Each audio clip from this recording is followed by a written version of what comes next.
All right, we're recording.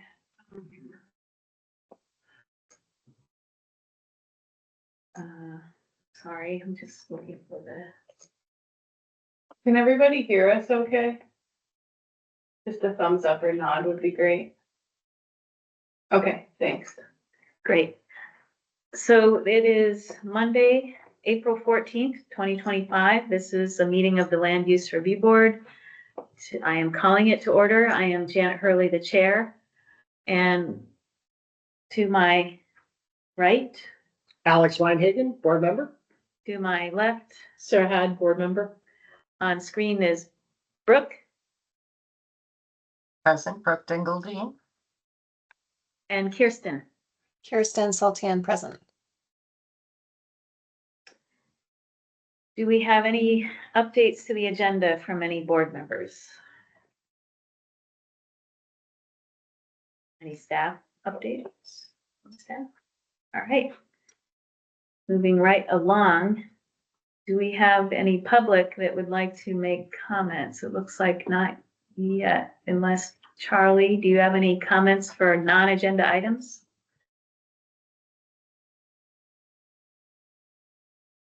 Sounds like no.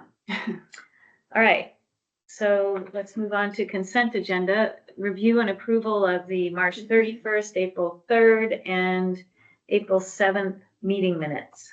I move to approve both. Or all three? Yes, all three. All three, okay. Second.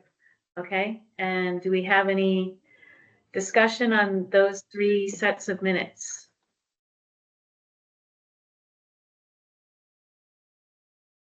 They were perfect? Perfect. Absolutely. Perfect. Okay. All those in favor of approving those three sets of minutes, please say aye. Aye. Aye. Aye. That's 5 ayes, unanimous approval. And Kirsten, are you ready for a wood products manufacturers report update?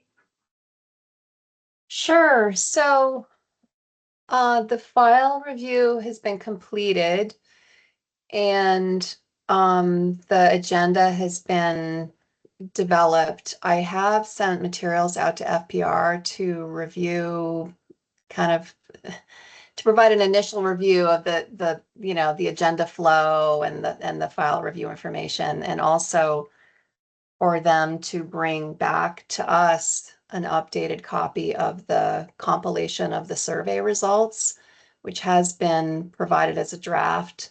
So basically, those materials are all very close to being available in a more final content to show, bring to the board, but they're not quite there. I anticipate having them in the next couple of days because I'm quite determined to get this packet of information out to the stakeholder group before the meeting next Tuesday. So I'm hoping it'll go out tomorrow, and I'll make sure I send it to the board, and then maybe we could, if there are any questions, maybe we could do that on Thursday. Okay. Yeah, it's a I pretty guess big we group. close out- There's only a few people who haven't RSVP'd. It's closer to 25 people. It's a lot. It's going to be a lot of people in the room. And I'm confirming who from FBR is going to help facilitate. They've been so, engaged in the study, and Pete will be there as well. So we're just kind of, before I broadcast the agenda, I'm trying to finalize some of those details in coordination with FPR. If it goes out to the full board, Kirsten, I think it probably should go on our website. So Yes, I maybe, agree. maybe just send it to Maddie and she can post it and let us know when it's available. Sure.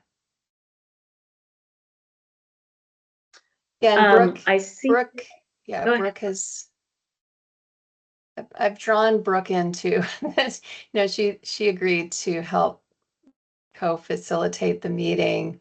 I did send the information to Brooke and to Pete to take a look at too, while it's just nearing the finish line. Great. Thank you, Brooke. It's been a huge amount of work, Kirsten. You've done a very admirable job. So going through all that information, and so You're doing great. Thank you. It's Any I will other- say, it's pretty, from my perspective, it still remains ambitious to try to get this, the bulk of the stakeholder work done in the one big meeting, and in sort of mapping it out. I think I'm envisioning that there will likely need to be some follow-up. So to be continued. Okay. We'll be reporting back how it went. too. Okay.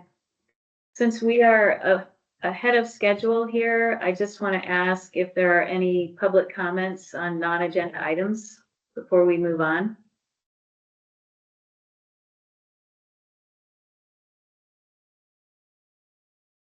Looks like no, so we'll move on to other updates and reports.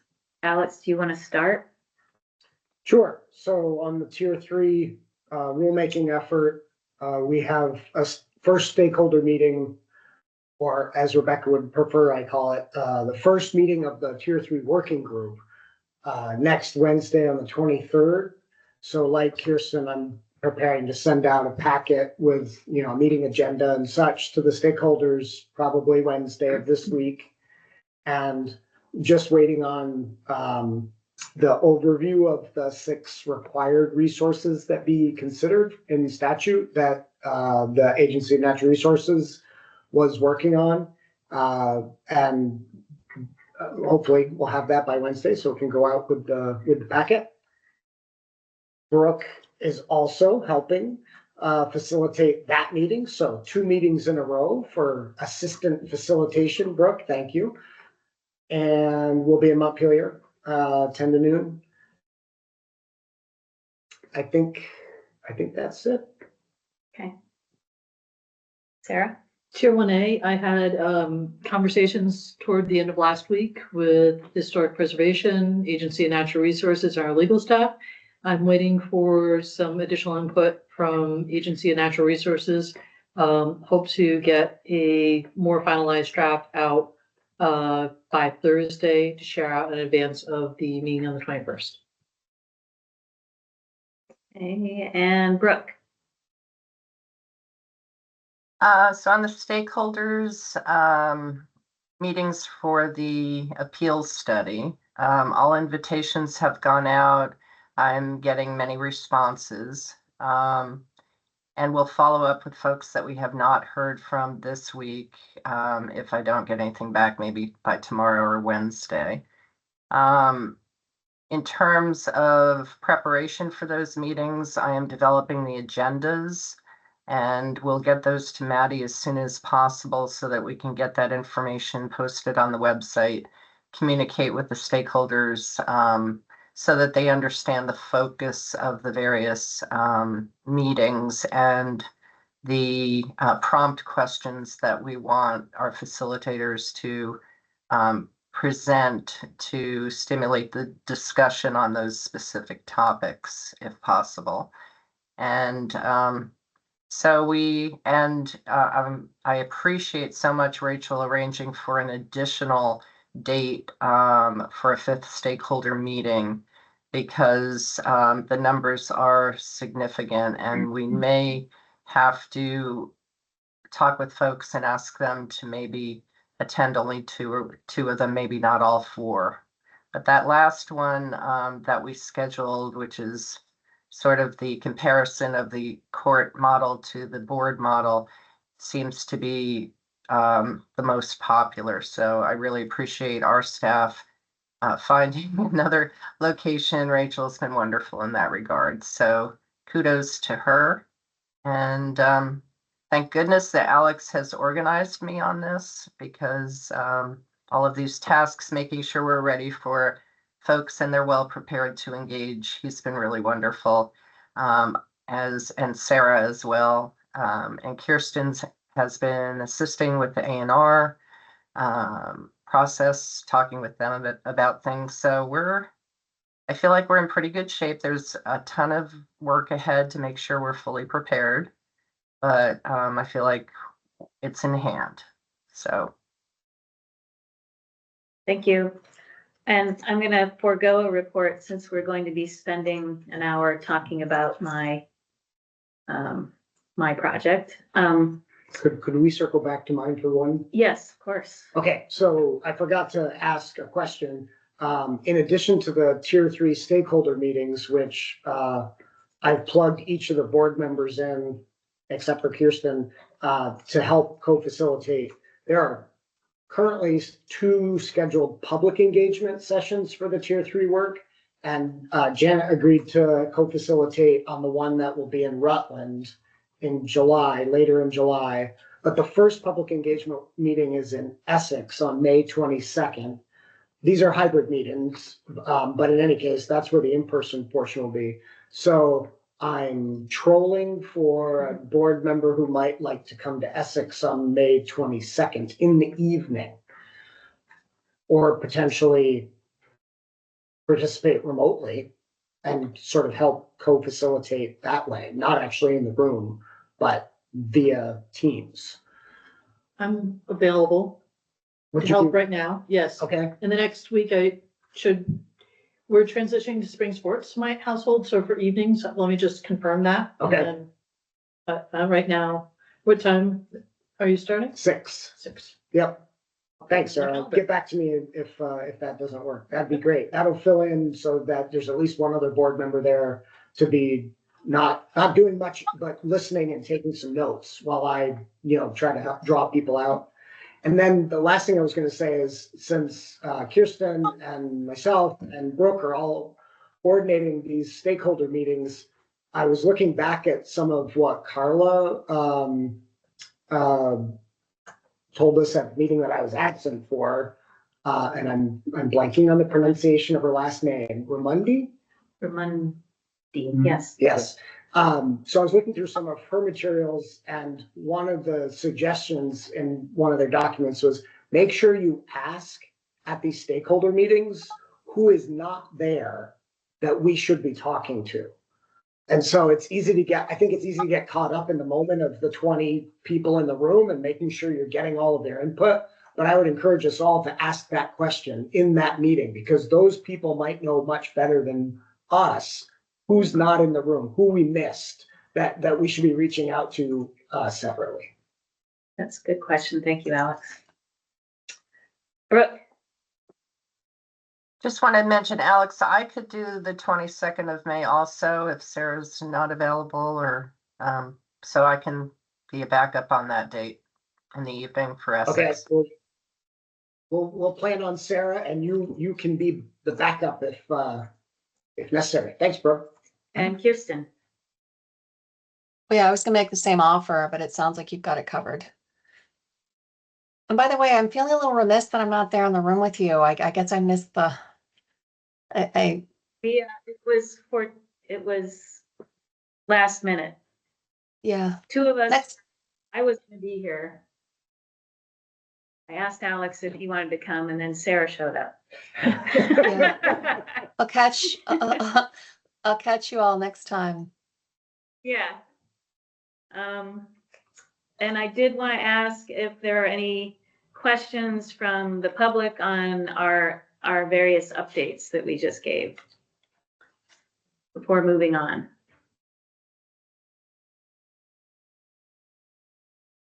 Sounds like no. So I would actually like to share my screen. Where's my meeting?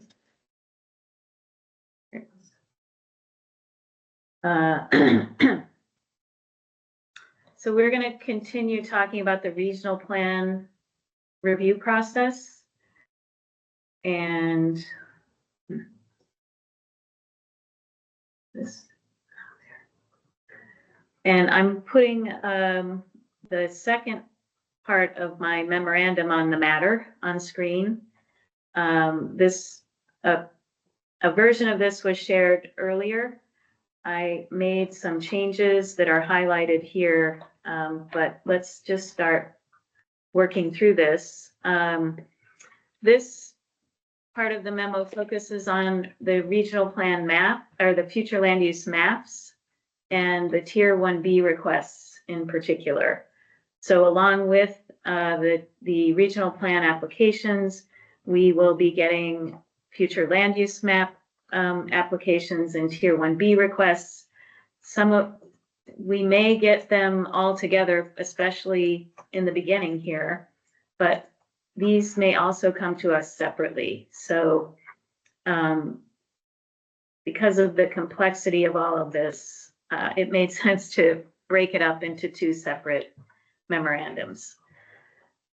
So, and as before, I'm hoping that this serves as a starting point for conversation among board members, but so with the future land use maps, 4 of those statutory categories, land use categories, are going to be eligible for designation status through the Community Investment Board.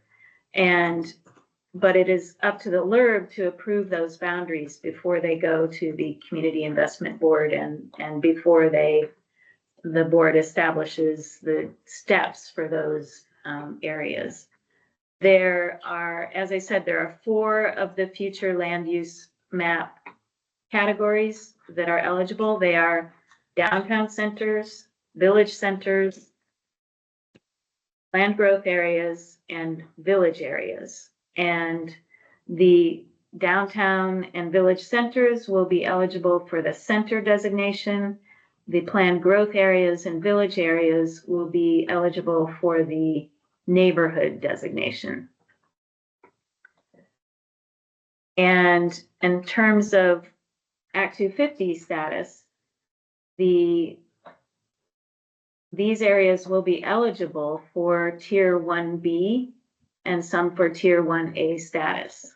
We're just going to focus on Tier 1B status because that's the status that is conferred with, along with the approval of the regional plans. So the yellow highlighted is just, it wasn't in the original memo, but I added this just for clarification on Sarah's suggestion. So I just wanted to let you know that that is new language in this memo. So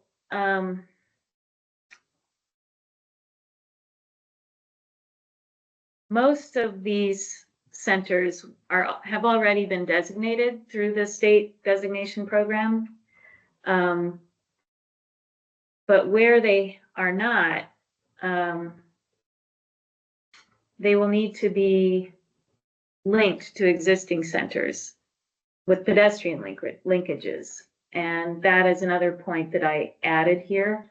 The only new type of center that is exempt from that requirement would be a center for which, or a center that's being relocated out of a flood hazard due to climate change, basically.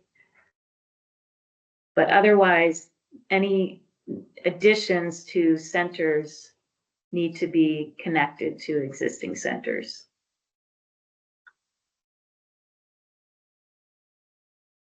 So,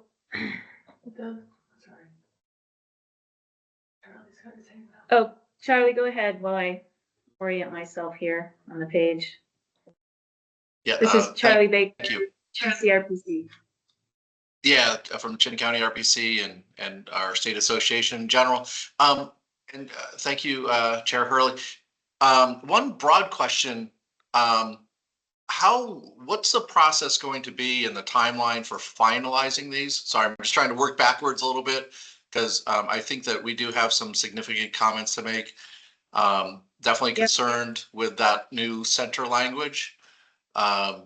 But that was only on page 2, and so I don't want to necessarily get into any debates at this point. But so these won't be finalized probably until July, Charlie. We're hoping to maybe next week sort of put a stamp of approval on the information in these memos as the basis for developing our guidelines. But we don't expect to finalize our guidelines imminently. So there will be time for you to provide feedback. Yeah, we're definitely interested in that, and I just want to kind of flag that center issue is definitely there's some conflicting statutory language that eventually needs to be resolved, I believe, in the legislature, but is going to cause a challenge for all of us before it's fixed legislatively. So just I'll flag it right now as just a major issue. Okay, and is that, can you tell me which statutory section we're talking about, or sections Unfortunately, it's multiple sections of statute. that don't with agree some- with each other? Right. Okay, Yeah, and I'll put a finer point on, I'm concerned with the new language that you just put in there is right in the heart of some of that interesting statute language. okay. And we will So- provide more detail on that. Okay, yeah. So the designations are described in 5801 and include planned growth areas, designated downtowns and village centers, and, well, these are the existing. State designated neighborhoods or neighborhood. Well, I'm sorry, I'm confusing myself here. So planned growth areas, state designated downtowns or village centers, and designated neighborhoods. Whereas the planned growth area is actually going to be a neighborhood area. So, and then finally, village area is an area that would get the neighborhood designation as well. And then 5803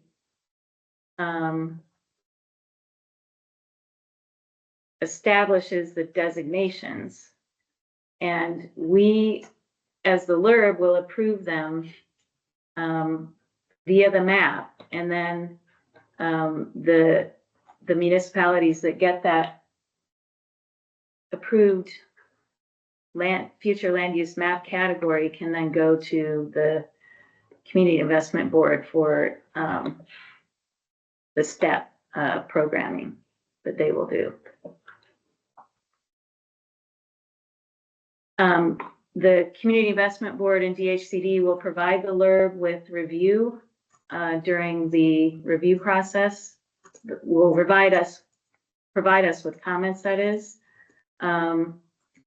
I am suggesting that we provide a form for the department and the board to do that.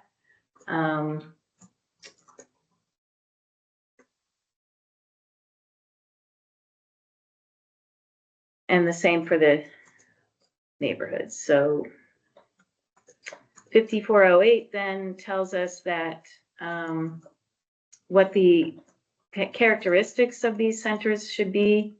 They're mixed use centers.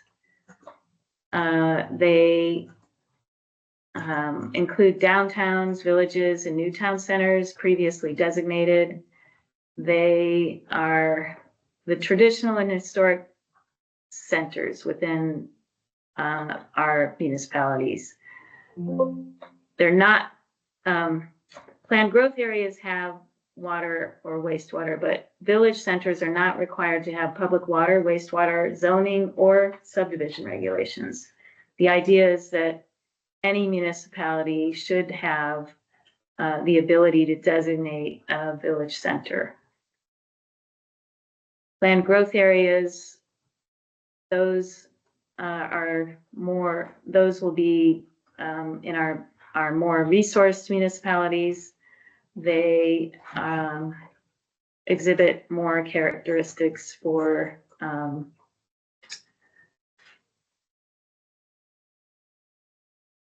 more requirements will be asked of things that are areas that are going to be called planned growth areas. So in terms of some of those things are smart growth principles should be followed in those areas, including complete streets principles, And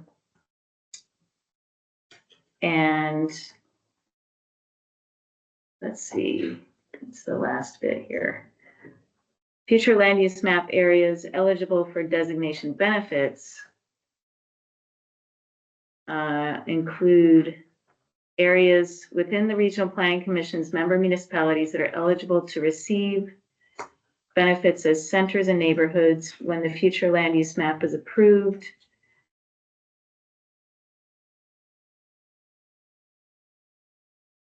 Why is this different? Sorry. Oh,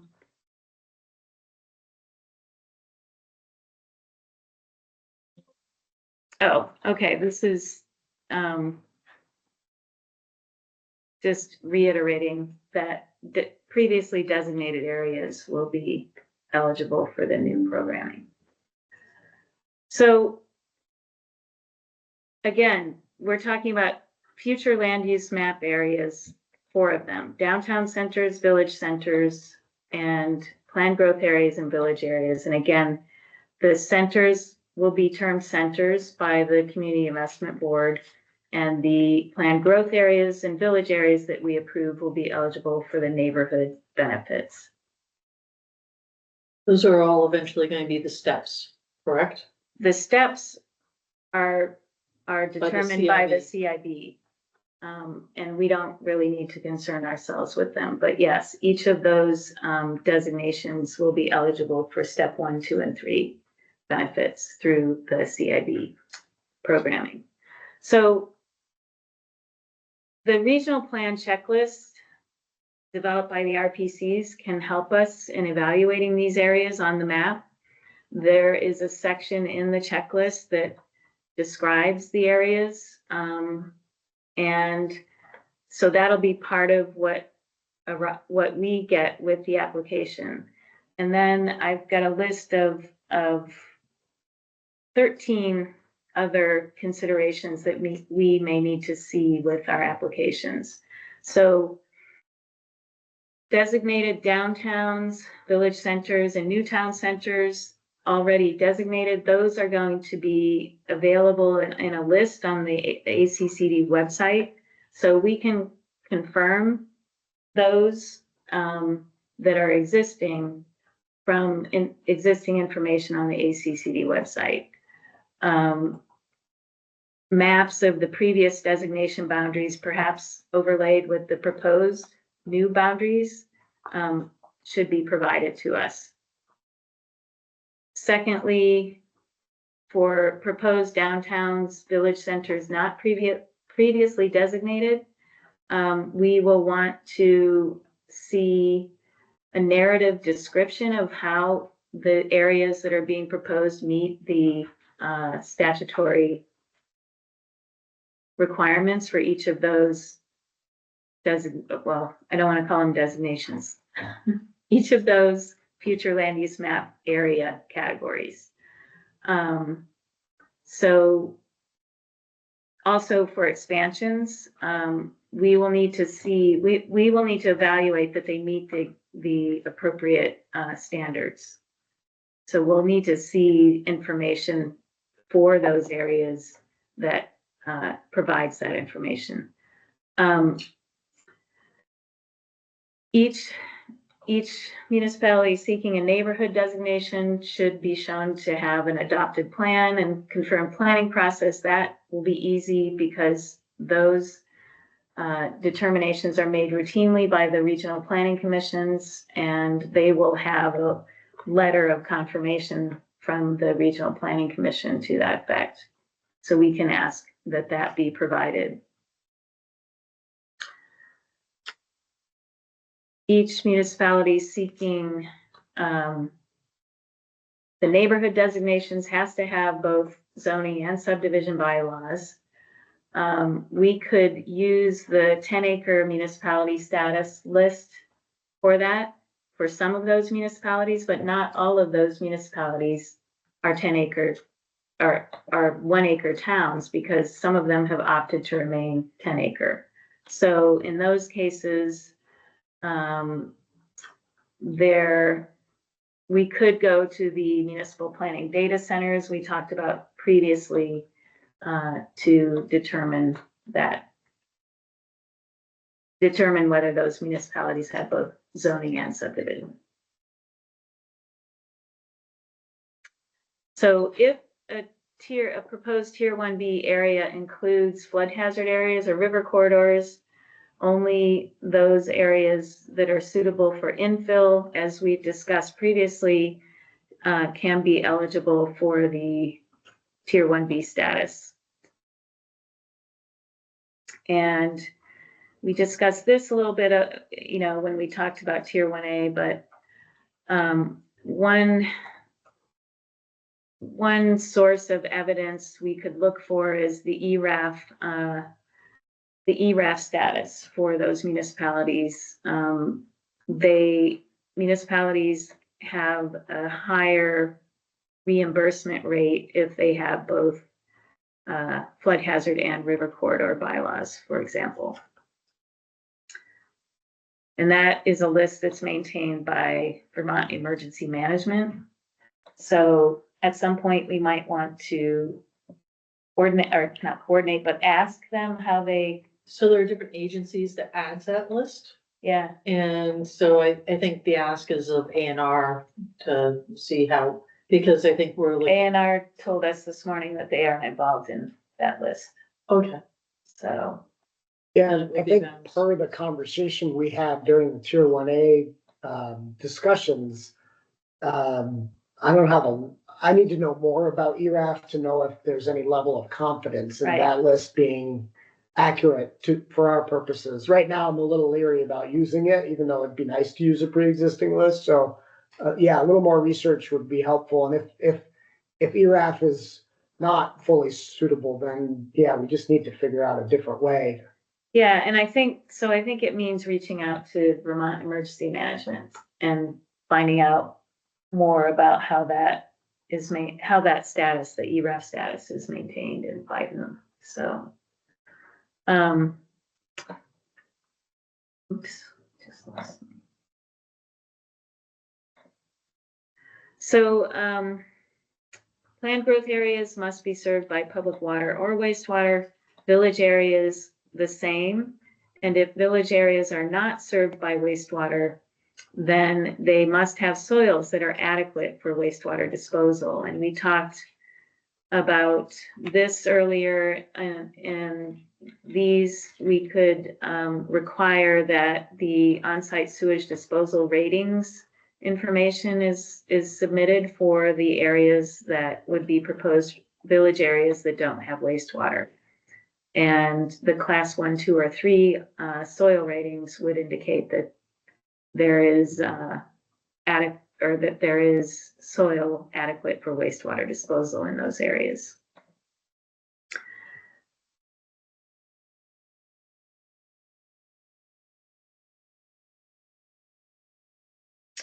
For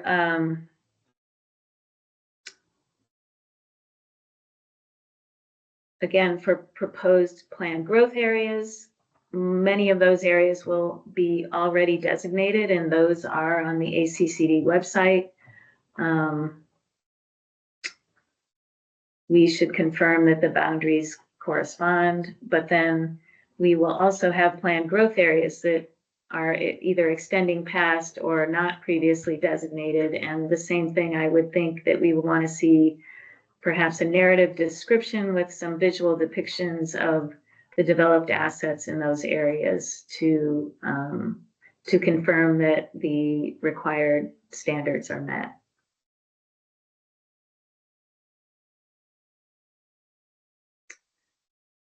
For proposed planned growth areas, a reference to passages from the adopted plan and perhaps maps indicating that the area is intended for higher density residential and mixed use development should be provided.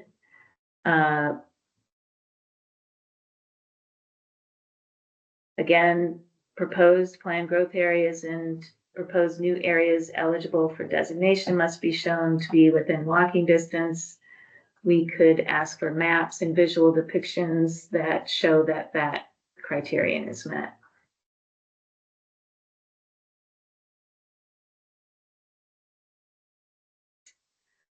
These proposed planned growth areas are meant to provide for housing needs. They should provide a diversity of social and income groups and social income groups within the community. We would want to see passages from the land use regulations and the zoning maps to demonstrate that criteria is met. And we need to see that complete street principles are required in those areas. Finally, proposed new village areas must have opportunity for infill or new development, allowing for flood resilient growth. So the village areas, again, are probably our smaller, more rural municipalities. These are the neighborhood areas around village centers that we're talking about here. So those 4 different categories on the future land use maps are, again, downtowns, village centers, village areas, and planned growth areas. There are several other future land use map categories that we will also be evaluating on the future land use maps. And they include transition or infill areas, that's one category, resource-based recreation areas, enterprise areas, hamlets, which are going to be mostly point indications on the map. And then 3 categories of rural land use, future land use areas: rural general, rural agricultural and forestry, and rural conservation. So the Vermont Association of Planning and Development Agencies, VAPTA, has developed a mapping methodology, and along with the plan review checklist, I provided these on our website, and I just need to mention that I was provided with updated versions from when I first wrote this memo. So the version that is most updated for the checklist is now version 2, and the version of the mapping methodology is now version 3. So just wanted to indicate that was not, those are changes since this was provided for our website earlier last week. So,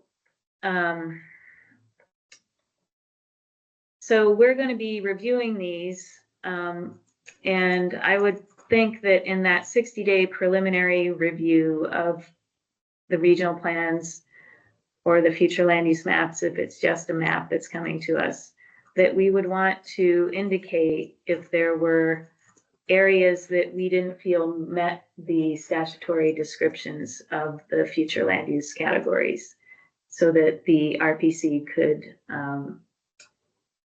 respond to that feedback in the final application.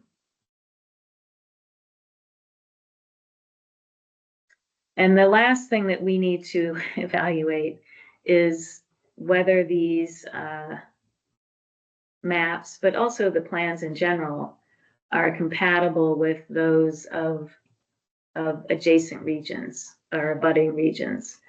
The regional plan checklist has a section that asks the regional planning commissions to address that. And so I think we can certainly use that as a guide for our review of whether a regional plan, a regional future land use map is compatible with the regions that abut the applicant region.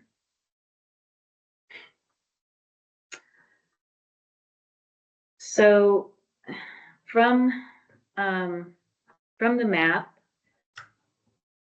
we will be able to designate some of those centers and neighborhoods with the Tier 1B status, so the Act 250 Tier 1B status. And for municipalities seeking the Tier 1B status, the following need to be demonstrated. The municipality has requested that the area is mapped for Tier 1B. And we talked about having the municipal resolution form, the opt-in resolution form come with the application. We also need to know that the municipality has a duly adopted and approved plan and planning process. We've already talked about getting confirmation through the RPC for that. The municipality has to have permanent zoning and subdivision bylaws. We talked a little bit about that as well, and using the ACCD municipal database to get information in that regard. We also need to know that if flood hazard and fluvial erosion, or I think river corridor, are included in the Tier 1B, proposed Tier 1B area, that they are areas that are suitable for infill. And the municipality has water supply, wastewater infrastructure, or soils to accommodate the increased development in the Tier 1B area. Finally, number 6, this is one we talked a little bit about during the Tier 1A discussion, but the municipality has municipal staff, officials, or contracted capacity adequate to support development review and zoning administration in the Tier 1B area. So most of these requirements, 1 through 5, we've already asked for materials, or we have access to materials that can help us confirm this. And I think we need to talk about a little bit what, how we're going to think about adequate staffing for that final criteria. Can I make a Go ahead. point there? Yeah, I think it's a different conversation, or maybe a different test than what we talked about for For Tier Tier 1A. 1A, yes. Right? Because Tier 1A is a much higher level, and you have to be able to administer existing Act 250 permit conditions, at least those that aren't extinguished by the local development review board. This is not that. This would be a lower test, but there still needs to be somebody minding the ship, Yeah. or minding the store. Can I come back to ERAF? Yeah. All right. So a little bit of what you said is true, and a little bit it's not. So ERAF is compiled through several different data sources, but the Flood Ready Vermont Community Reports is compiled. And I believe that is through ANR, but they have the data in primary agencies. So there's information going into it from a lot of different agencies. For instance, VTrans does the town road and bridge standards.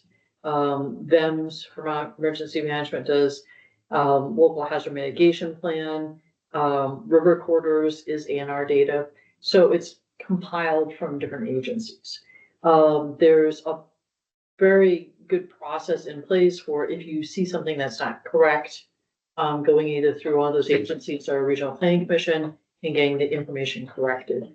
So I think, and this is something that it's in everybody's best interest to make sure is always up to date and kept as up to date as possible, because this is how, if your community has an emergency, you apply for what level of funding are you going to get through FEMA.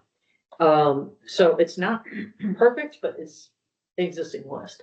I think the thing to keep in mind is we're not the only ones building a plane and flying it. Act 121, which is passed about the same time as Act 181, requires the state to do a lot around floodplain resources and regulations. And it's possible that they will also be creating and honing in on a better, more up-to-date way of compiling that same information. But until that is built, this is an adequate, I think, form. And if you want, I pulled it up. I can go into the sort of deep dive about how are the ERAF data updated and. Yeah. How about, can you share that link Sure. with us? Yep. And perhaps we can put it up on the website under the regional plan pages for people to look at. And sir, your point was that for your understanding of the ERAC and what you just read, it's really ANR's responsibility to update that list with regard to flood hazard regulations and river corridors. So if we have questions about ERAF, we should just be asking them of ANR. A question like, how often do you update it? How often are you Are you providing still updating it? Yeah, updated that sort of thing. Right, and I can understand that they are in flux right now too, because with this new Act 121, they're going through the same sort of reiterative process we are Right, with but a if- bunch of things. But if all that is, I mean, I assume all that's accurate. If it's true that ANR is doing regular updates to it, even if they're just annual updates, then my hesitancy about using ERAF as our checklist will just go away. Like, I'll be happy with that. But if the response we get from ANR is like, well, we haven't actually looked at that for 5 years.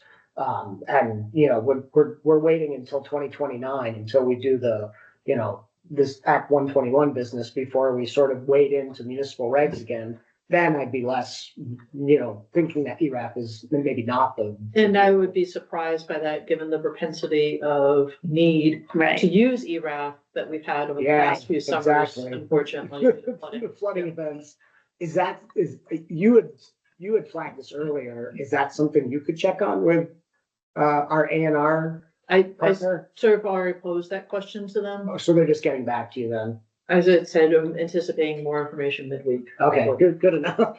I will stop beating that. No, no, it's good. I just shared out the link. I shared it with Patty too to. Charlie? You have something to Thank add you. to that? I wholeheartedly agree with the conversation you were just having and the hope that ERAF contains all the updated information, but just a note of caution to not overly rely on one reporting tool, because we've had many instances over the years where ERAF is not updated all the time. There's a process to update it. It can be updated, but and there's a lot of players here. The municipality or the RPC's got to be communicating up. That doesn't always happen. So my only note is agreeing with everything you said about the importance of ERAF, but to not make that the only tool that is used for verification, just in case we run into one of those situations where the municipal information has not yet made it into that state list. So. Okay, thank you. Yeah, a little flexibility is all. So, so that's the general future land use map review. We, Act 181 carved out a minor map amendment process. These would be for minor map amendments that involve less than 10 acres of changed, I guess, category. I'm not sure how often this will get used, but there is a carve out that allows for these minor map amendment changes to be, for the LURB to receive these minor applications, basically. So we will need to produce guidance around that as well. And as I said, I'm not convinced that there will be many of those over the years. We'll see.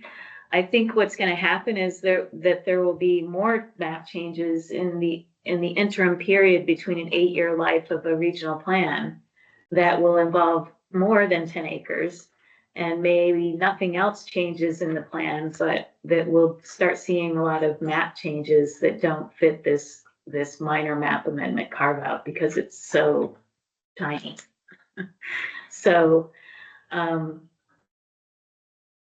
I think at some point, depending on how much that happens, we will probably want to get back to the legislature and say, I think you need a different carve out. I see Charlie nodding his head. I think maybe he agrees. But do board members have any comments or questions about the minor amendment process? I have one that's not really a minor process, but it's just back another step.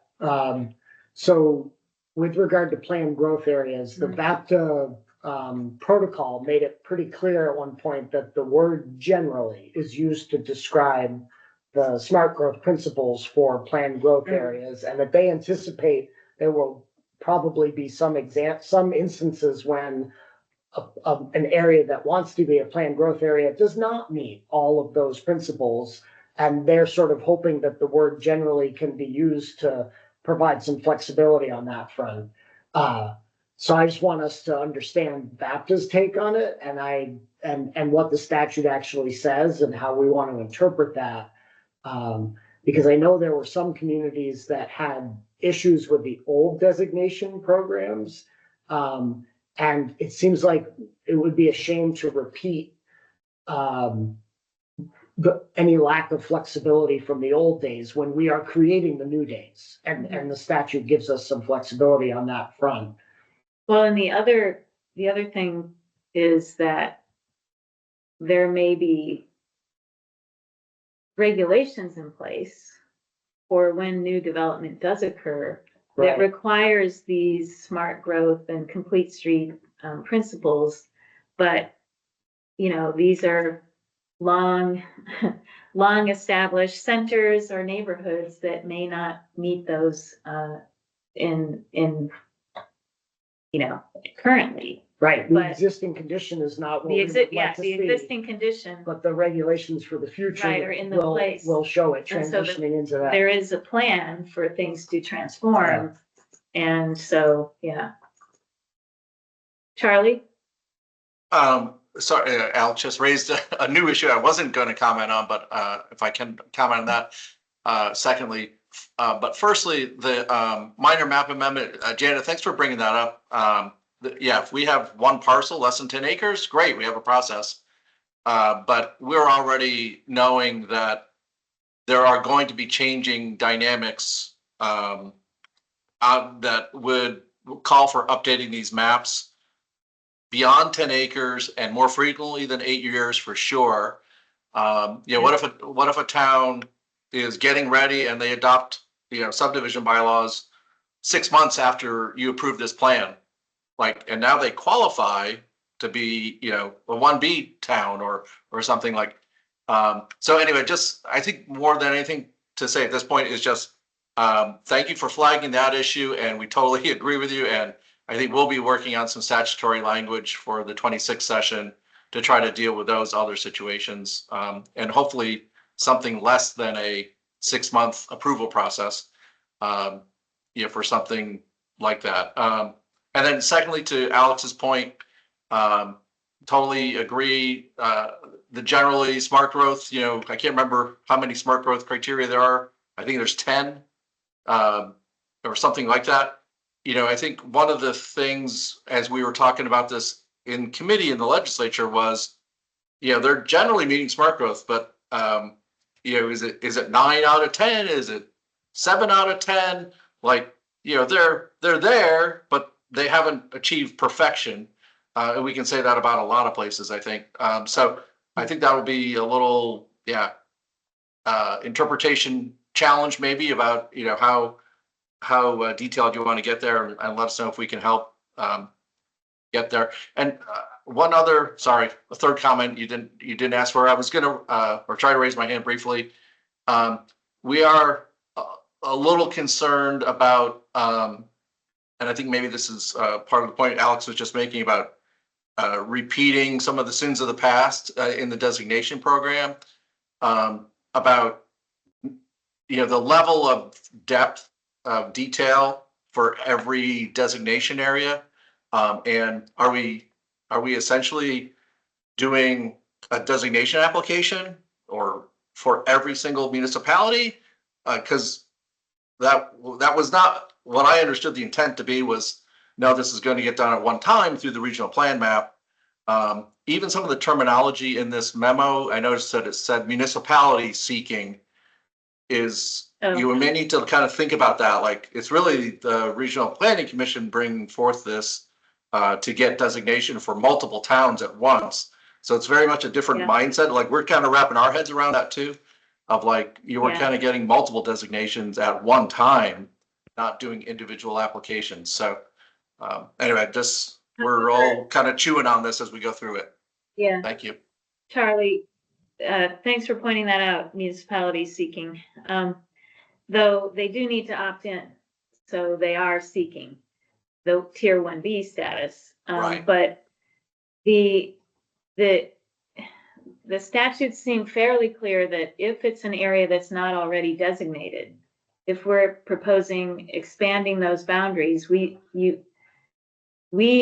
the LURB is tasked with assessing whether those new areas meet the definition. So we need some kind of descriptors to let us know that they do. So it might not be for all of your municipalities, but there may be some where you're either changing boundaries or, a very rural town that never had a designation before, you're establishing a village center for, we do need Yeah. some descriptors, so. And no argument on that at all. I think it's just where, the level of detail on that spectrum. And just one more piece of information I'll provide you is that as we're, all the RPCs are working on this, there are absolutely designation boundaries changing, and I don't know if it'll be every single designation, but a very high percentage of the designations will have changing boundaries. So I think that's going to be much more the typical thing that you see. Yeah, And they have to. I mean, that's what the statute Yeah. says, that if you're going to be a center, you have to, or planned growth area, you have to have enough additional Right, space to to account for, accommodate the housing Yeah. goals. And the village center designation program in particular was never designed to do that. It was just the commercial historic core of a village, and that's the most common designation in the state right now. So all of those communities that are at least eligible to have a new village center are likely going to have very different boundaries. I'll Oh, just Janet. chime in. hold on, Charlie. Go ahead. Oh, go ahead, Charlie. Oh, just that comment just reminded me, there is one more definition that you missed at the very beginning of this memo. Definition 4 in 5801, which I'm just pointing it out because that is starting to get at this rub. There's multiple definitions of centers. And so just a heads up, and we'll get more information on paper and think through some more constructive thoughts than what I'm giving you right now. But I just wanted to let you just flag that early on. Okay. Sarah? I was just going to say, I think when we began talking about the tier 1A and looking at, some people had said that the neighborhood designation checklist that's used by the Community Investment Board, where they rank and you have to get 8 out of 10 for complete streets and 8 out of 10 for the form requirements, as being a bit too rigorous for this new process, in terms of, well, how does 8 out of 10 versus 7 out of 10? So I think where I see the current form of this going for regional plans and the tier 1Bs is with the narrative style in terms of how do you meet the smart growth principles or not meet, or might not be applicable. I think in some ways is a little bit looser and perhaps a little bit all encompassing, and provides us a more dynamic framework to work within versus a scorecard way of going on this. So I hear the concerns about not all towns are going to be able to meet all portions of complete streets or smart growth. But I think the idea of having a narrative and saying, well, tell us how this is applicable or not applicable, is perhaps, there's no perfect way to go right now, but perhaps the better alternative, if you would. And, Charlie, I think the first round of these approvals, they may require more information than any previous, any subsequent. Yep. It's, we're establishing the new. We're having that same conversation on our side of this Yeah. too. Particularly the RPCs that go first are going to probably have, more to talk through with you than those that go later. So Yeah. heads up, you're gonna see 3 or 4 of them this fall, so. What was the citation? Was it 10 VSA 54? What Uh, did Charlie have for a definition? That we- You Oh, said there 50 was one more definition. Yeah, 5801, Yeah. subsection Number 4. that I didn't include. Yeah, which is the Um, definition of downtown center or village center. So that was, let's see, where's the 58?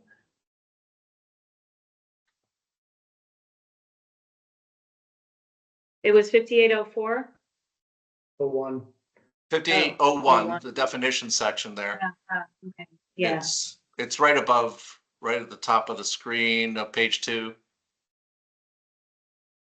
yeah. You have, So yeah, I there's only 8, included 8, 12, and 15. There's also a number 4 there. 13 and 15. Yeah, okay. All right, I'll see about adding that. And finally, my original memo just said that we would talk about GIS some other point, but I did a little bit more thinking about this and actually talked briefly with the secretary of the A&R this morning, and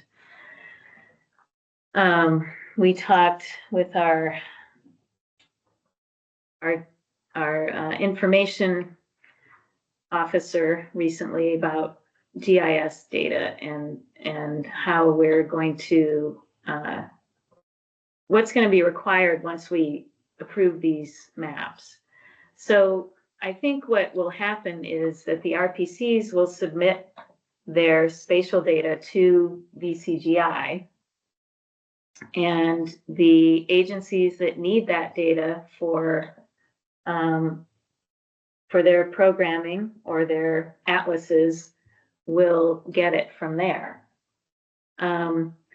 including the Land Use Review Board. And I think what that will mean is that we may need to acquire an ArcGIS license as a program, and we will need to combine the Tier 1A, the Tier 1B, and the Tier 3 data to create a data layer that we will then submit to VCGI that will be the Act 250 jurisdictional tier map. So that's what the additional language that I added at the end of this memo is about. And these VCGI has standards that we would, of course, need to follow, as would the regional planning commissions. Charlie. Yeah, I mean, just offer a suggestion that, we're already mapping all those, so we're happy to, and we will be providing that information to VCGI. I'm not sure if you need to remap them. So No, hopefully, we won't. Well, we will need to acquire, the digital geodata from those future land use maps to inform our Tier 1A and 1B boundaries. You see, and then we won't want the rest of that future land use map data. Right. We just want that. And then we need to combine it with the the Tier 3, and that will give us a statewide jurisdictional map. yeah, I'm just offering, we're happy to provide that if that would be helpful and save you guys from having to go through some steps. I think we I can see what provide you're that saying. as it's going. Yeah, and so part of the question is that you might be able to, I'm not sure that all of the regional planning commissions can. Do you know if the answer is determinatively yes on that? I believe that is a yes. Yeah, and we're all doing things like that with zoning right now for the state, where we provide the map layer up to VCGI. So I believe that is a yes, that we all have that Okay. ability. So, and then one of the other questions about this was, who's gonna stitch 11 separate regional planning maps together? And fix all VCGI. the, sliver polygons and everything. Yeah? You think they will? Yeah, or we'll work with them to try Therefore- to, we'll work with them to try to get rid of those slivers, yeah. Okay. Kirsten, Yeah, so we also will need to figure out who's gonna do this GIS work on our end for tier 3. And something I've been kind of musing on is it's another kind of like timing piece between these, particularly tier 1A and tier 3 boundaries. We want to make sure there's no conflicts. So, I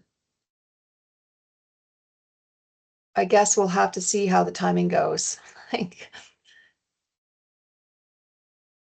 Yeah. I mean, if a tier 1A area has been approved as such before the tier 3 areas are defined, but then it's discovered during the development of the tier 3 areas that there's some critical resource that is within tier 1A. I mean, hopefully that won't be the case, but it would be nice to have them being done, in parallel, or sort of are, but it's just not, it's not going to be perfect because just how the work is occurring, right? Or staggered.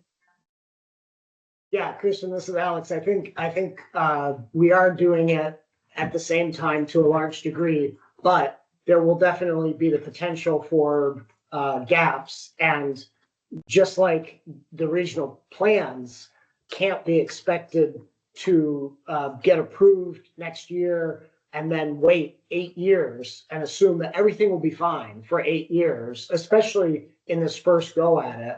I hate to break the news to everybody. The same will be true of the tier 3 areas. We're going to do our darndest to get it right and not have those conflicts.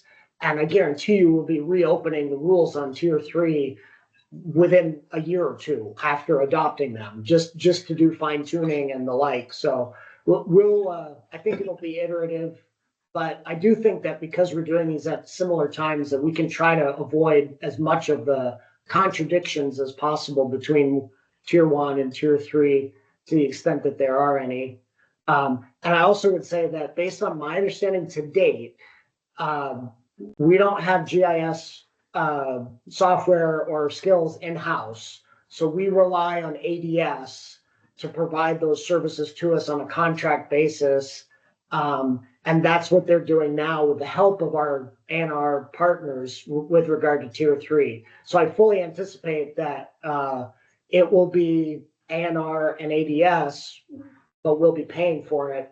That will finalize our GIS product for tier 3 when it's ready to go out the door. Even though I've been having conversations with our ADS contacts who've been helping us, and they've been talking with Rachel, and they are encouraging us to pony up $700 and get our own license for the ArcGIS software so that we can play with it a little more effectively. But right now, since we don't have it, like we do have to rely on them, and they've been great so far. In the tier 3 map viewer that's already up on the website and available, and so I don't foresee any issues with that. It's just it's contracted services for now. Any further comments or questions from the board on any of this?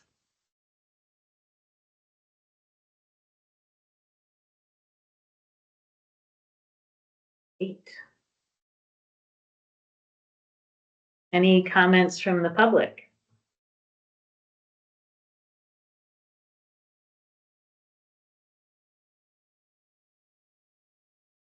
No? Wow. Okay, how are we doing on time? I have a schedule. Okay.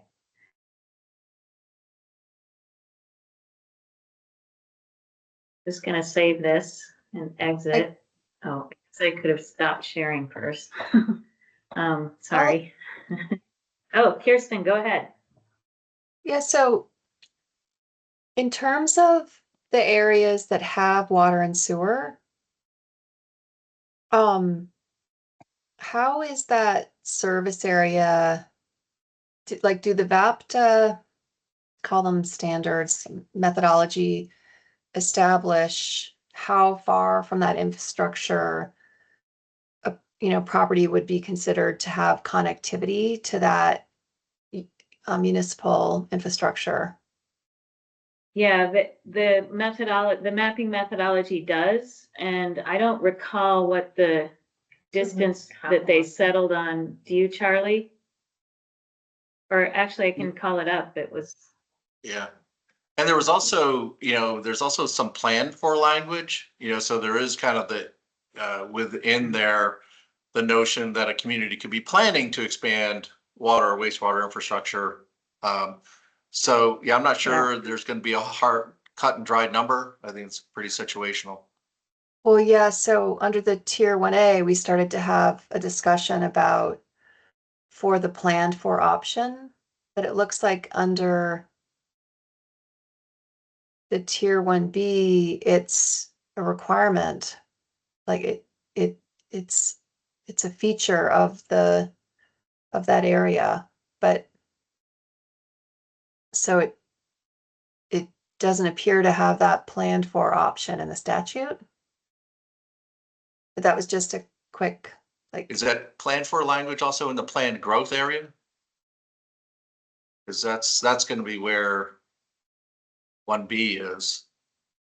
And it may not be listed into 1B. Yeah, and this is just indicative of several policy efforts coming together in the statute, in the bill, where not all the wording got worked out from one side to the other. well, it looked like the planned for is definitely with it part of the tier 1A factors. I guess maybe we'll have to study that a little bit further to confirm if it's an available option for tier 1B component. But the wording that's in Janet's I think memo. it's Yeah, go for ahead. some tier 1B because, we're talking about villages that don't need to have, they don't need to have wastewater service, but they need to show that they have soils. And it seems implicit that if you're talking about showing that you have soils, that you're talking about planning, planned infrastructure for a Yeah. community system or something. What the section that Kirsten's referencing isn't long, it's just a sentence. It says the municipality, this is tier 1B requirements. The municipality has water supply, wastewater infrastructure, or soils that can accommodate a community system for compact housing development in the area proposed for tier 1B. So I would interpret that, Kirsten, more broadly than you are in that case. I wouldn't say that that requires those systems to be in place today, but rather that they have those systems and that there's some capacity to accommodate the development proposed for the area. Just like the development isn't there yet, it's possible that the systems are on their way as well. But I understand what you're saying. It is worded differently between tier 1B and 1A, and tier 1A makes it much more explicit about the, Right. planned capacity. But I would actually read this the same way. And as Charlie said, I think we need to, because it's the only way it makes sense. It doesn't make sense for a tier 1B area to have a higher standard than a tier 1A area. That just doesn't make any sense. Well, one could interpret it that this wording would have a lower standard for tier 1B. I mean, it just depends on, you look at the elements of the wording and we know what information would be required. I think we were interpreting the 1A language about the planned infrastructure. And we were, I think we still have some sort of work in progress on that, what's meant by that.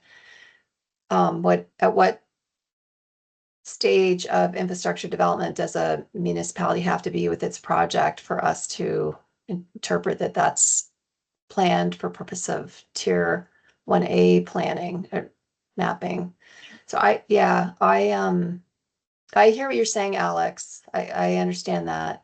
I'd be curious, it's just a little odd that there's this, that they're not quite the same. It's not the Agreed. only odd thing. We Who res- said that? We respect our legislators greatly, but even they are not perfect, and legislation is a function of what they've done. So it means that legislation is not perfect either. And so I think we as a board have to understand intent, and we have to follow the law, but, you know, we have to do it with a level of reasonableness.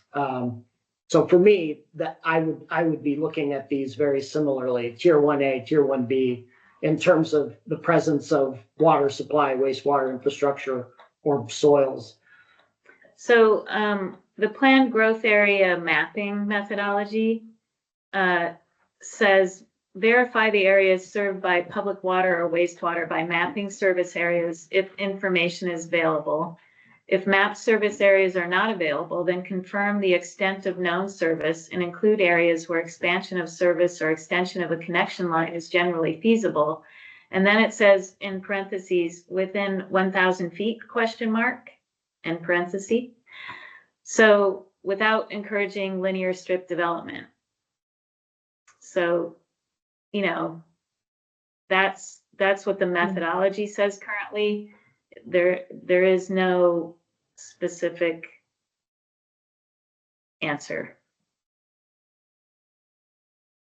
And for village areas, I'm just going to see if it says this similar thing. And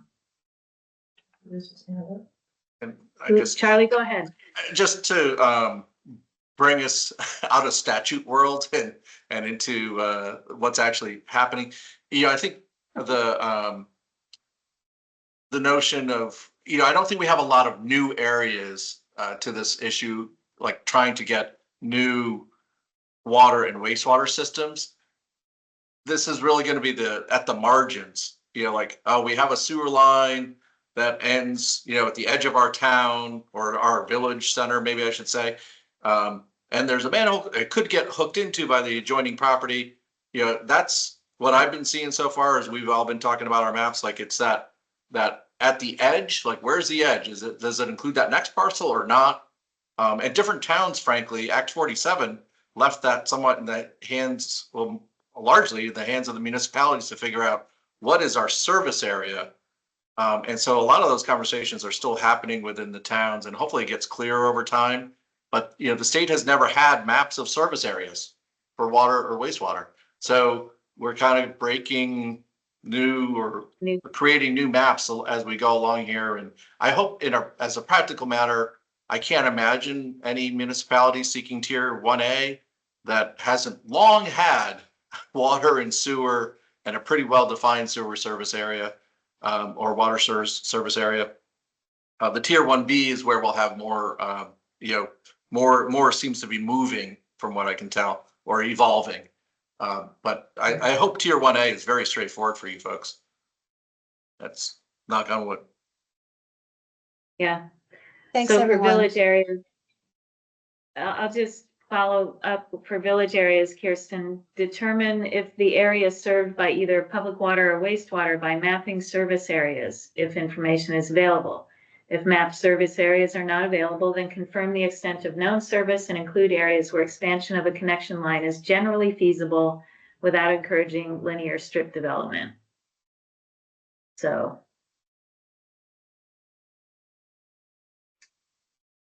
Any other comments, questions about future land use map approvals and center and neighborhood designations and tier 1B status? Okey-doke. Before we, Go ahead, Kirsten. so we will be continuing, like, we'll have further opportunity to review and discuss this, and it sounds like at least Charlie Baker will be probably submitting some comments.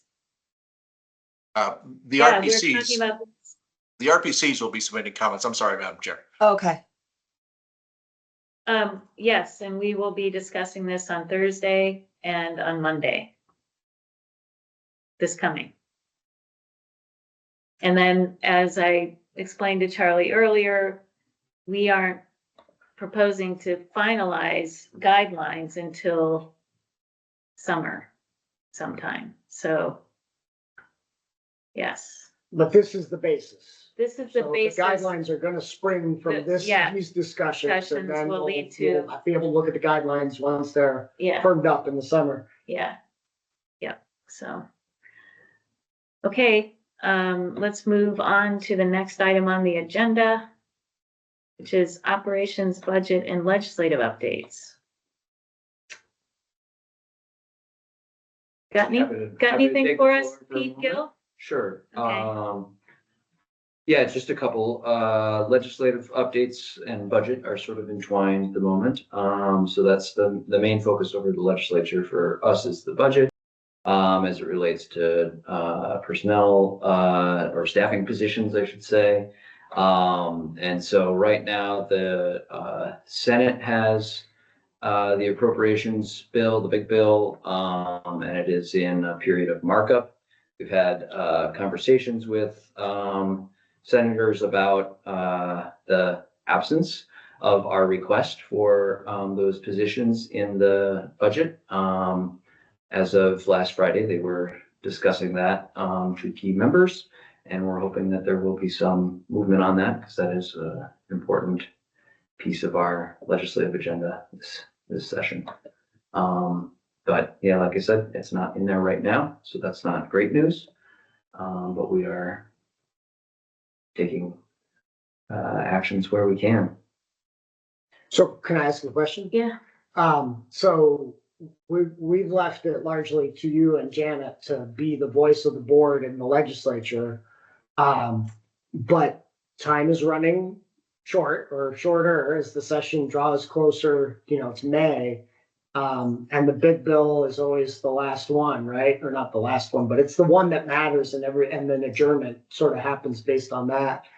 Do you two feel there's a point at which the rest of the board members should be getting in touch with any senators or other representatives on these finance committees to make the case, to push what we're asking? I know we're trying to stay out of the legislative policymaking world, but not on this, right? Not on fiscal policy. We really want this to happen. And I don't want anybody to step on your two toes because you've been leading the charge. But at some point, I don't know if it would help. I'm happy to get on the phone with the right senator if there's someone that I know or is in my district, to give them another earful positively, why it's important to us. I don't think that it would hurt. I think we're focused on the two coordinator positions at this point. Right. It'd be nice if we got the money for the digital infrastructure and the $50,000 that was once proposed for helping the board do its work. But at this point, we need those coordinators. We need those positions. I feel like it's the heart of the program. That's what I'm Yeah. asking, is if Yeah. it would be helpful to have the other 4 board members, pushing. Yeah, I just don't know. I'm not that familiar with legislative process to know, is that gonna be annoying? Have these, people asking for money where there isn't any, and, we've tried, and, we've tried through the people that are most connected to us. I don't know. I don't know the answer. I would say, we're getting close to that point where it could be helpful that way. I think we want to look at some other contexts and try to get a sense of that, exactly where we want to put our legislative bandwidth, and this is certainly an area that we want to put that, but to the extent that we are completely swimming uphill, we'll have to, just use that judiciously, I guess, too. But I would say Okay. probably in another week or so. Again, we will have another chomp at this, or bite at the apple when it goes back to the House. So there is that opportunity as well. Right, but if it goes back to the House without any of this money attached to it and the House has already not put it in there, I think we're done. I mean, we might have technically another bite at the apple, but I don't know that it'll matter much. It'd be much more advantageous to convince the Senate to, yes, some of these agencies need a little bit of personnel, and the House basically, if I remember right, you're saying the House basically didn't give anybody, ANR or any other agency, additional staffing that they're asking for, so. Right. It'd be great to get it in the Senate, and then the two of them can duke it out, but between the House and the Senate. So we have, I mean, just in terms of kind of process pieces, we have asked our liaison on the House side to talk with our liaison on the Senate side, and they have had that discussion. I don't know exactly what the outcome of that was. It was Friday. Again, this week is bill markup. I'll certainly be following up with both of them and seeing where it goes. And if I see an in for board member participation and advocacy there, we'll certainly let you guys know. Yeah, I think- I'm not trying to be a pest. I'm just offering, No. if you think at the point it might be like, hey, we just need all hands on deck, the squeaky wheel gets the grease. Yeah. I'm happy to help squeak. You said it was in Senate Finance It's or in Senate Finance Appropriations? right Okay. now. Yeah. Brooke, I've kind of forgotten. I agree with Alex. And would it be appropriate? I mean, I know this is going and talking with people and stuff and trying to make our case, but would it benefit us at all to put a written statement that indicates, we're trying to implement Act 181 and need the resources to do the job that we've been presented with? I mean, is there any other kind of mechanism, like a letter to the sponsors of Act 181 to say, this is an unfunded mandate, or we're in a situation where we're trying to accomplish many things? I don't know. I'm just wondering if there's another way I the think- board could ask, for the support. we've sent those letters to those two committees of jurisdiction, and those two committees are supportive of us. And they don't really, I'm not sure that, I mean, we're sort of preaching to the choir there to some degree. And actually our priority, if it is the two coordinator positions, that's not what Act 181, that's just about General operations. general operations, maintaining this program's, ability to operate. Well, But 181 puts us in charge of running the program too. yes, that's true. So, It's not just Yeah. the tier work or the studies. We have to be able Yeah. to drive the bus. So Exactly. anyway, I just didn't know if there's another way to communicate it. yeah. Kirsten, Yeah, I was just gonna echo more of the same. Happy to help. Pete, if you discern that there's an opportunity, or if people listening to this think there's value in us making those connections, I'm happy to help. Come to Montpelier, write a letter, whatever we can do. As I agree with, it's like conceptually what Alex is saying, as far as, if it's on the Senate side and it goes back the House side without this, then it will be even more challenging to get it in, from what I understand of the process. yeah. And Friday morning, I did talk with two executive directors of the regional planning commissions. Charlie wasn't available, so he didn't show up, but they're willing to go to bat for us as well. And I think they were going to be talking this morning about that. I don't know if Charlie, you were part of any conversations in that regard this morning. But, yeah. Kirsten? Well, also maybe district commission chairs may have some, Hmm. you know, we could maybe get a letter from district commission chairs to my, So I guess we'll take our lead from you, Pete. Let us know how and when it makes sense for us to dive in and help a little bit. I'm no expert, but I think at this point, like personal connections with people on those committees are probably more valuable than just a generic letter that goes to the committee. So I think Kirsten's got a really good point. If there's a district commission chair who is good friends with Senator so-and-so from Senate Appropriations and can just call them and say, hey, I've been a commissioner for this many years. These coordinators are really important to the program. We couldn't do it without them. We really need these two positions. You know, that could go a long ways. And the nice thing about the Senate is that the chair of the Senate Natural Resources Committee is on the Senate Appropriations Committee, unlike in the House where nobody does double duty like that. And so I would love to make a phone call to Ann Watson and say, hey, you interviewed me for my confirmation a while back. I just thought I'd catch up with you again. P.S. You've already heard this, but. Yeah, Pete talked to Ann last week and I talked to her with Pete the week before. So And she's we've been, We're in good communication with Yeah. her. Yeah. Well, I'd be happy to talk to Jenny Lyons. I mean, I'll Yeah. pick any of them. Yeah.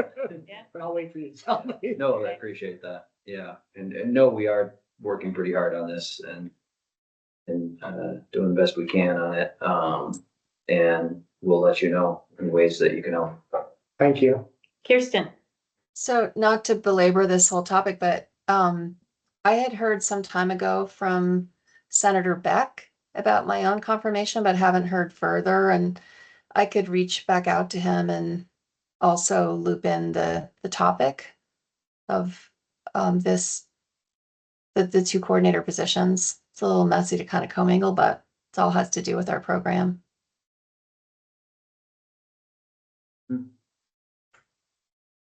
Did anybody actually get confirmed? Yeah, the three of us did. Brooke, did you get confirmed last week? Do you know? I think it was on the agenda and it got kicked off or something. Oh, So no, Well, I don't even know if I was hopefully- in that group.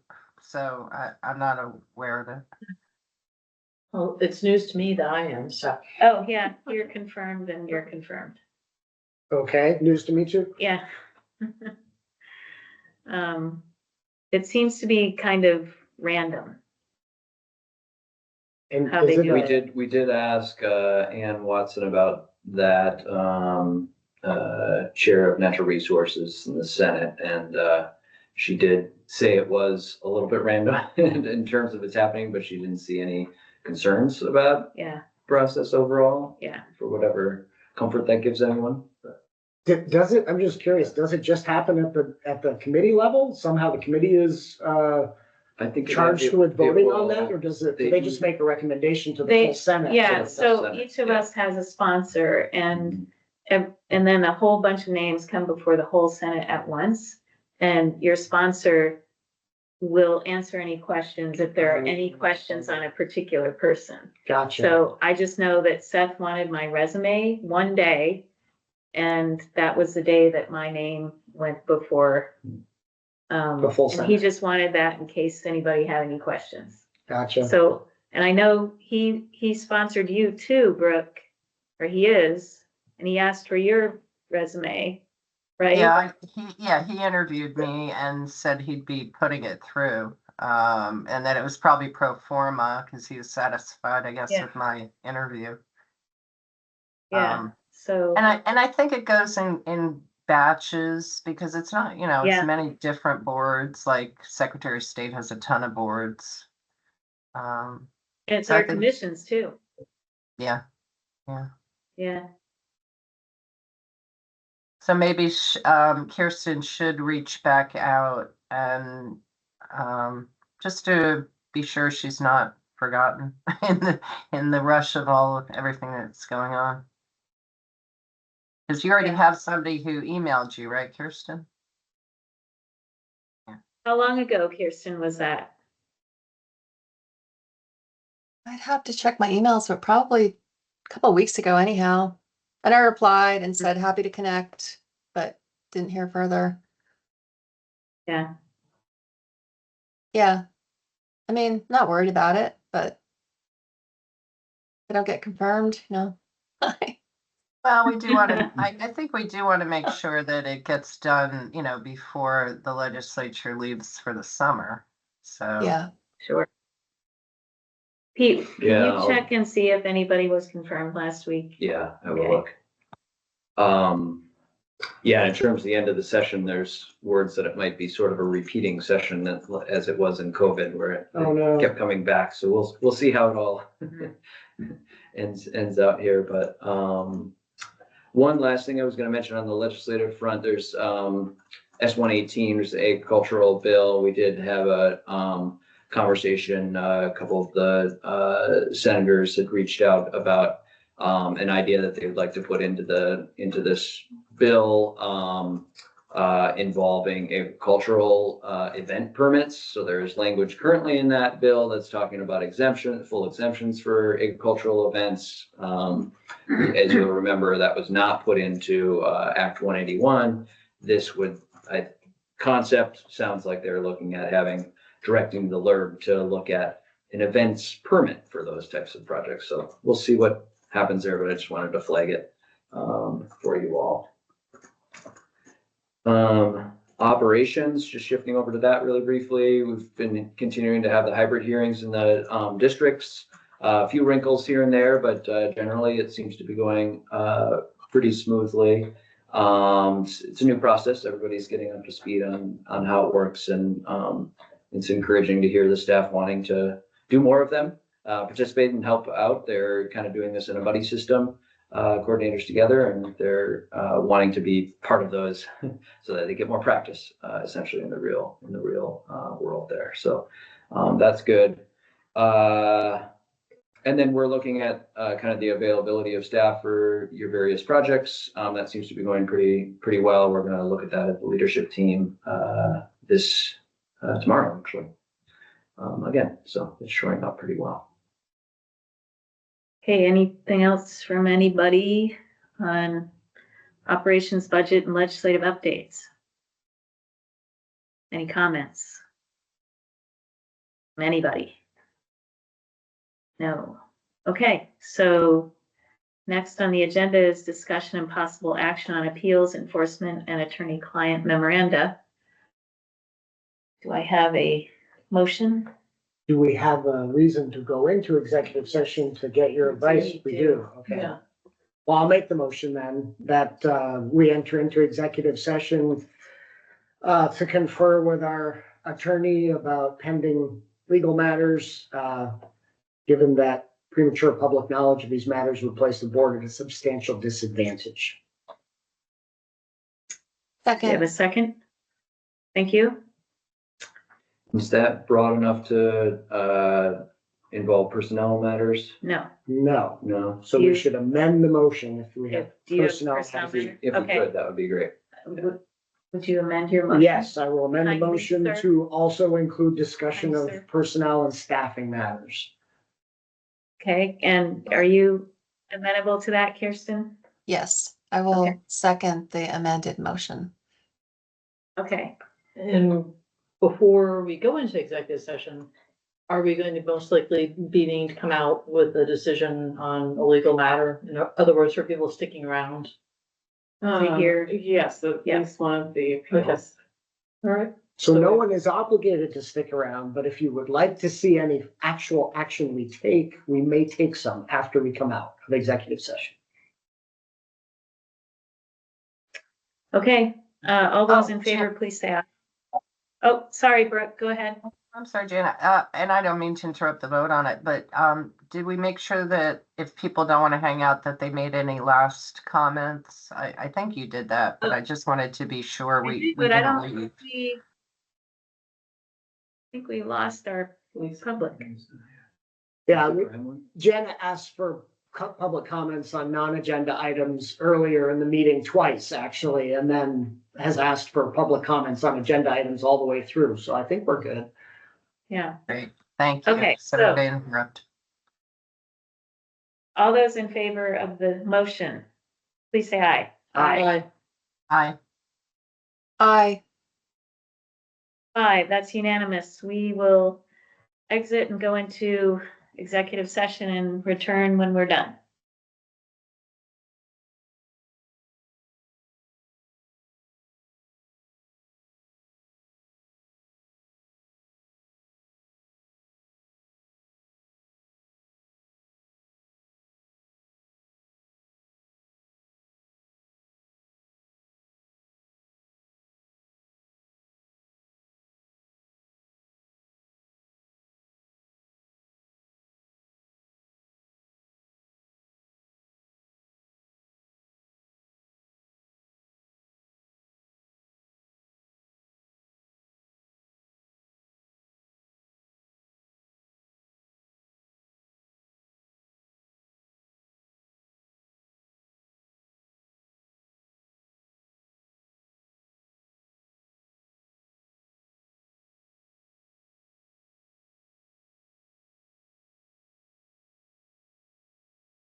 Up to my office. All right, you are good. Are we recording? Yes. Okay. Yep. All right, we are back from executive session. Sarah has a motion. I move to authorize council and the board chair to proceed with resolving the appeal in docket number 24-ENV-00030 by negotiating final clarifying modifications to the proposed exhibit list, findings, and permit, and then entering into the settlement agreement and joint motion for stipulated judgment and order of remand signed by the Agency of Natural Resources on April 14th, 2025. I'll second the motion. Thank you, Brooke. Any discussion? For clarity, this is Heinsberg. what I stepped out of the room. Yes, it is. So this is Heinsberg Center project? Yes, so you're So recused, you don't vote. I'm recused from this. yeah. Yes. Okay, no discussion. So all those in favor, please say aye. Aye. Aye. Aye. That's 4. That is 4 affirmative, 1 recusal. So that is essentially everybody. And that's all we have on our agenda. I move to adjourn. Second? All those in favor of adjourning, please say aye. Aye. Aye. Aye. Aye. That's 5 ayes. That's unanimous. We are adjourned at 3:49. Woohoo. All right. Thanks, Nice everybody. to see everybody in person.